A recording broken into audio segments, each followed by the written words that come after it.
All right, head coach Mike McGuire, after a big dropping 100 points on Concord, a bounce back win after Ohio on Saturday. Anaiah Jenkins, terrific performance, double-double. Just coach, your thoughts on the win today? Yeah, I think we needed a game like this. Obviously, we started slowly again. That's something we still need to figure out, but I thought we got much better after the first 10 minutes. I think our offensive pace was better. Attacking the paint was pretty strong. 72 points in the paint is that number you don't see very often throughout the course of the season. So that was terrific. And then love the 27 offensive rebounds. We've been defensive rebounding pretty well, but I think this team is capable of being better offensive rebounders. And obviously you saw some of that with AJ today. So that's something we have to keep building upon. But we needed a win like this, so it's good to play pretty well the last 30 minutes. Coach, second quarters have been a tough spot for y'all today. 30-13 in the second quarter. What did you see in that second quarter specifically that you liked? I think it was just better pace. I think this team has to continue to get comfortable with consistency and pace. I just think we're at our best when we do that. Just watching them since the summer and preseason, I think that's how we have to play. We have to make sure we're owning that and doing a good job. But that does start with stops. I think they were scoring pretty well in the first quarter, and we weren't getting enough stops early in the game. But that did improve starting in the second quarter. And Anaiah, this is your first career double-double. What did you see on the floor tonight on the offensive end rebounding? You had 10 offensive rebounds alone. You said what did I see? Yeah, what did you see? What did you like? What do you think you did well? I feel like my ability to track the ball was pretty well. I was doing well with that. I was just making sure I was in the position to get the rebound when every shot went up. And Coach, we talked about it before the game, kind of experimenting a little bit with that half-court offense. And now that your bigs are showing a lot more comfort both on the offensive rebounding side, how does that affect you guys going forward in a conference? Is that something we could see more? Yeah, they're doing a good job of challenging us as coaches on how to best position them to be successful. We have a lot of different players that can play different positions. AJ is an example of that. AJ can play the 4. We played her more at the 5 today. That's something we have to look at. I think she's very dynamic on the block, the high post, the elbow. So we do have good pieces. We can play a bit smaller, a little more athletic. We can obviously play bigger when we need to, but we have a few more games to kind of figure out what's going to work throughout the duration of league play, or it just might be, it's game by game, and we have that much depth and versatility to game plan appropriately. But I do love that about this team. We have a lot of different people that can contribute in different ways. It could be a lot of different people on any given night, and it's a good luxury to have. But it does challenge us to figure out what's going to be the right routine for us moving forward. And Anaiah, Coach just talked about it, your versatility, playing the 4, playing the 5, being able to play from a lot of different spots offensively. What spots did you find yourself most comfortable with tonight on the offensive side of the floor?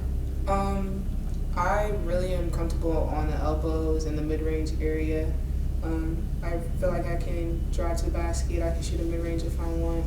It's really just my pace. I have to make sure that I'm under control and slowing down and taking my time with my finishes when I am shooting and taking my time with my follow-through when I am shooting. And Coach, you guys are a team that can shoot the 3 very well. 72 points in the paint, like you said.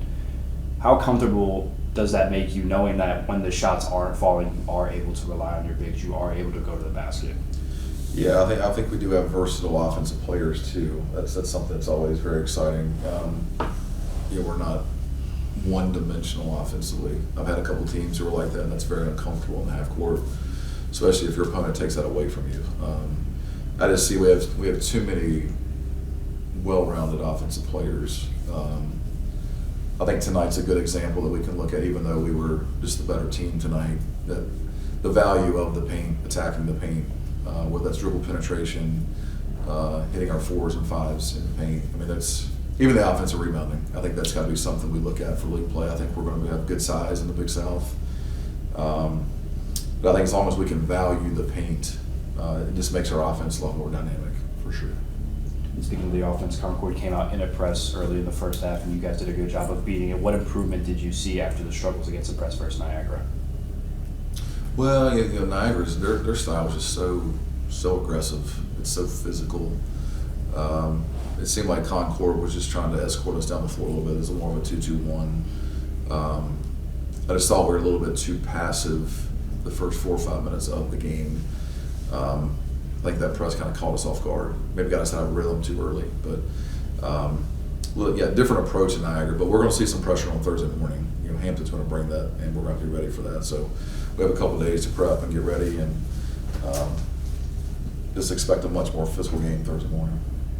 And progressively through these games, you've been knocking down more and more jump shots. How do you think your ability to knock down the jumper has opened up your game?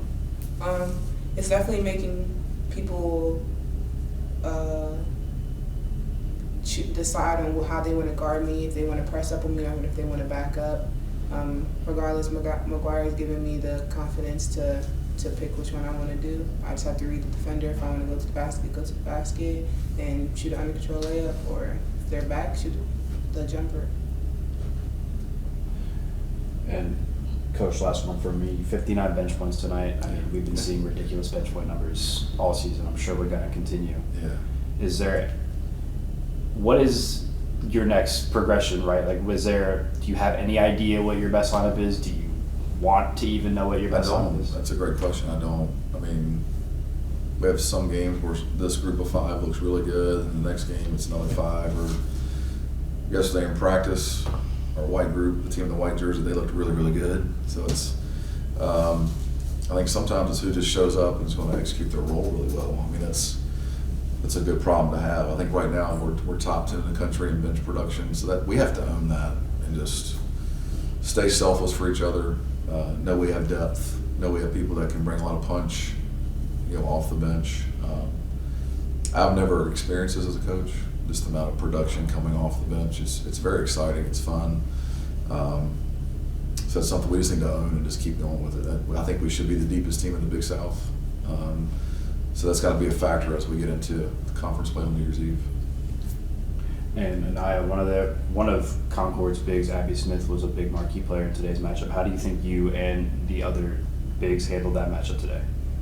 I think we just did a good job listening to the game plan, recording her, making sure she's not comfortable. She floats around a lot, and she's a very good player. She can shoot, she can drive, has very good footwork, so making sure that we stay down on her pivots and everything that. All right, Coach, you guys forced, slow start first quarter. After that, you guys forced 11 turnovers in the second quarter, 10 in the third quarter. Was there any special message? Obviously, you probably weren't happy after the first quarter. Was there any special message on the defensive end after that point? Well, the whole plan was to try to be disruptive in the half court and maybe sprinkle in some other secondary defenses. I just thought the first 10 minutes we were trying to figure out they really essentially run a freelance motion, and sometimes that random movement can get you thinking or get you force you to think about your matchup and not make the ball a priority. And I think we were just thinking too much the first 10 minutes, especially if you have more size and you're guarding some players a little bit smaller. Sometimes those games are hard to guard. So we had to settle in and kind of figure out how disruptive we could be. And that was a little bit of a message at halftime too. I thought we were too gap oriented and not trying to be as disruptive in the passing lanes. And we got a little bit better, especially in the third quarter. I thought it was a good adjustment. All right, and then Anaiah, you've now got over a dozen games under your belt here at Radford. I guess, how comfortable do you feel now in this role of being a leader, but also being a person who can contribute any night with just kind of anybody can step up? I'm actually very grateful that this team is so deep. I don't have to feel like I have to put pressure on myself to do all these crazy things, because it could always be somebody's night. It could be Cherish's night, it could be Anna's night, it could be Joy's night, it could be anybody's night, and I can just play my role. Sometimes I have to take over the game. Sometimes I can just play my role and I don't have to be passive, but I can just do what I need to do. Awesome. Thanks, guys. One more question. Okay. So, like we've talked about before, ending non-conference play 6-1 at home. What does that mean to you? It means a lot. I don't think we've done that in the last couple of years. It kind of takes me back to a group we had here little bit ago. We were 40-2 in 3 years in the Dedmon Center. So protecting your home court, taking a lot of pride in how you play at home on your campus, I think matters. And I think this team is taking a lot of pride in that. I think we're a little bit disappointed on Saturday, but for us to bounce back quickly with a one-day prep and get this win was huge. If you're 6-1 at home in non-conference, it's great. We haven't had 7 home games here. I don't know, maybe it's been a decade, but we haven't had this many home games in non-conference in a while. And for us to go to 6-1 is a big deal. So got to keep building for league play on that.